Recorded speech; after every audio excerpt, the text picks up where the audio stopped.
क्या आप जानते हैं कि धरती के नीचे एक ऐसा रहस्यमय लोक भी है जिसे नागलोक कहा जाता है। यह कोई साधारण स्थान नहीं, बल्कि शक्ति, तपस्या और रहस्यों से भरा एक अद्भुत लोक है जहाँ नागों का राज चलता है। भारतीय पुराणों में नागलोक का वर्णन विस्तार से किया गया है और यहाँ के राजा स्वयं शेषनाग माने जाते हैं। लेकिन शेषनाग कौन है? उनका अस्तित्व क्या केवल एक कथा है या फिर वे किसी गूढ़ सत्य का प्रतीक है? शेषनाग केवल एक नाग नहीं, बल्कि सृष्टि की संरचना और संतुलन बनाए रखने वाले एक महान शक्ति के प्रतीक हैं। वे अनंत नाग भी कहलाते हैं और भगवान विष्णु के सैया स्वरूप माने जाते हैं। ऐसा कहा जाता है कि जब सृष्टि की रचना नहीं हुई थी, तब जल के अनंत सागर में भगवान विष्णु शेषनाग पर शयन कर रहे थे। जब ब्रह्मा जी ने सृष्टि की रचना का कार्य आरंभ किया, तब शेषनाग ने अपनी भूमिका को पहचाना और विष्णु भगवान के आदेशानुसार तपस्या में लीन हो गए। शेषनाग का जन्म कश्यप ऋषि और उनकी पत्नी कद्रु के पुत्र के रूप में हुआ था। वे नागों में सबसे बुद्धिमान, शक्तिशाली और तपस्वी थे। उनके कई भाई थे, जिनमें से अधिकांश असुर प्रवृत्ति के थे, परंतु शेषनाग प्रारंभ से ही आध्यात्मिक ज्ञान और तपस्या में रुचि रखते थे। वे सांसारिक इच्छाओं से मुक्त होकर हिमालय की गुफाओं में जाकर कठोर तप करने लगे। उनकी तपस्या से ब्रह्मा जी प्रसन्न हुए और उन्हें वरदान दिया कि वे सृष्टि के संचालन में सहायक बने। तब से ही वे भगवान विष्णु के सेवक के रूप में प्रतिष्ठित हुए। शेषनाग नागलोक के सबसे शक्तिशाली और दिव्य नाग हैं। ये भगवान विष्णु के प्रिय नाग हैं, जिन पर स्वयं भगवान विष्णु योग निद्रा में विश्राम करते हैं। ये अद्भुत शक्ति के स्वामी हैं और ब्रह्मांड के संतुलन को बनाए रखते हैं।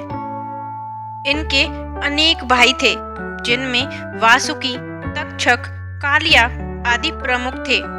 लेकिन जब इनके भाइयों ने अधर्म का मार्ग अपनाया, तो शेषनाग ने घोर तपस्या की और भगवान ब्रह्मा से आशीर्वाद प्राप्त कर लोकहित में अपना जीवन समर्पित किया।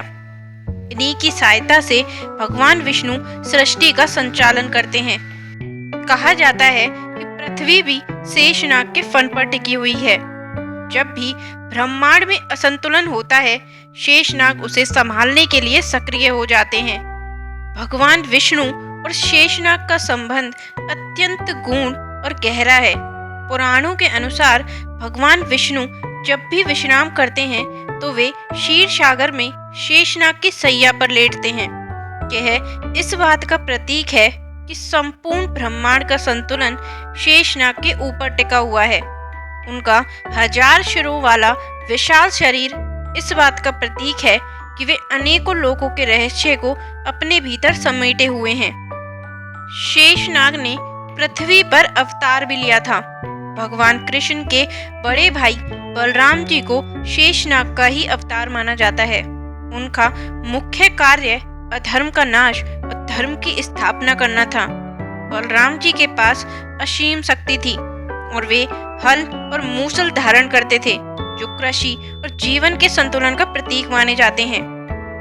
जब काल्यवन नामक दैत्य ने मथुरा पर आक्रमण किया, तब भगवान कृष्ण ने उसे बलराम जी के पास भेज दिया। बलराम जी ने केवल अपने हल और मूसल से ही उस दैत्य का संहार कर दिया। यह इस बात का प्रतीक है कि शेषनाग केवल रक्षा ही नहीं, बल्कि दुष्टों का नाश करने के लिए भी जाने जाते हैं। महाभारत में शेषनाग का प्रभाव बलराम जी के रूप में स्पष्ट रूप से दिखाई देता है। जब महाभारत का युद्ध होने वाला था, तब बलराम जी तटस्थ रहे और वे किसी के पक्ष का समर्थन नहीं करना चाहते थे, क्योंकि वे संतुलन और न्याय के प्रतीक थे। उनका यह निर्णय यह दर्शाता है कि वे केवल शक्ति के लिए नहीं, बल्कि सृष्टि के संतुलन को बनाए रखने के लिए अवतरित हुए थे। शेषनाग को अमर माना जाता है। उनका वास्तविक स्वरूप कोई नहीं जानता, क्योंकि वे समय समय पर विभिन्न रूपों में प्रकट होते हैं। कुछ कथाओं में उन्हें एक विशाल सर्प के रूप में वर्णित किया गया है, जबकि कुछ कथाओं में वे दिव्य पुरुष के रूप में प्रकट होते हैं। उनका कार्य केवल विष्णु भगवान की सेवा करना ही नहीं, बल्कि संपूर्ण ब्रह्मांड का संतुलन बनाए रखना भी है। हमारी सनातन संस्कृति में 14 लोकों का उल्लेख किया गया है, जिसमें से एक है पाताल लोक, और पाताल लोक के सबसे रहस्यमयी भाग को नागलोक कहा जाता है। इसे नागों की राजधानी माना जाता है। नागलोक पृथ्वी के नीचे स्थित एक रहस्यमयी लोक है। यह अद्भुत चमत्कारी शक्तियों से भरा हुआ है। यहाँ नागराज वासुकी, तक्षक, कालिया, पद्म, शंखचूड़ जैसे महान नाग रहते हैं। हिंदू शास्त्रों के अनुसार नागलोक का वर्णन किया गया है महाभारत, गरुड़ पुराण, विष्णु पुराण और भगवत पुराण में। ऐसा कहा जाता है कि यह एक अत्यंत सुंदर लोक है, जहाँ सोने चांदी की गुफाएं हैं, चमकते हुए रत्नों से जड़ी भूमि है और अनगिनत नाग जातियां निवास करती हैं। पुराणों में वर्णित नागलोक केवल एक कल्पना नहीं हो सकता। दुनिया में कई ऐसे रहस्यमयी स्थान हैं जिनका संबंध नागलोक से जोड़ा जाता है। पहला, नागचंद्रेश्वर मंदिर, उज्जैन। यहाँ का नाग मूर्ति वर्ष में केवल एक दिन खुलता है। दूसरा, मानसरोवर झील। ऐसा कहा जाता है कि यहाँ नागलोक का द्वार छिपा हुआ है। तीसरा, श्रीकालहस्ती मंदिर, आंध्र प्रदेश। नागों की रहस्यमयी शक्तियों से जुड़ा हुआ माना जाता है। इस लोक में वासुकी, तक्षक, कालिया और अन्य महान नागों का शासन है। नागलोक का वर्णन महाभारत में भी मिलता है, जब अर्जुन को इंद्रलोक की यात्रा के दौरान नागराज ने दर्शन दिए थे। इसके अलावा राजा परीक्षित को तक्षक नाग द्वारा डसे जाने की कथा भी इसी लोक से जुड़ी हुई है। विज्ञान के अनुसार धरती के अंदर गुफाओं और सुरंगों की एक विस्तृत दुनिया है, जिसे इंसान अभी तक पूरी तरह खोज नहीं पाया है। हो सकता है कि वही नागलोक हो।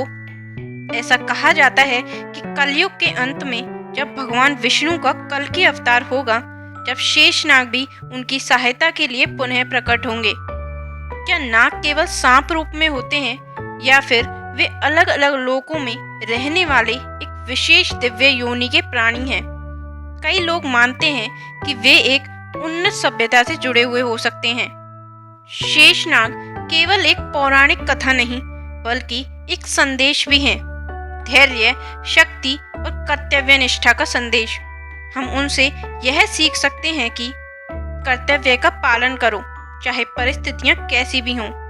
अपनी शक्ति का उपयोग अच्छे कार्यों के लिए करो।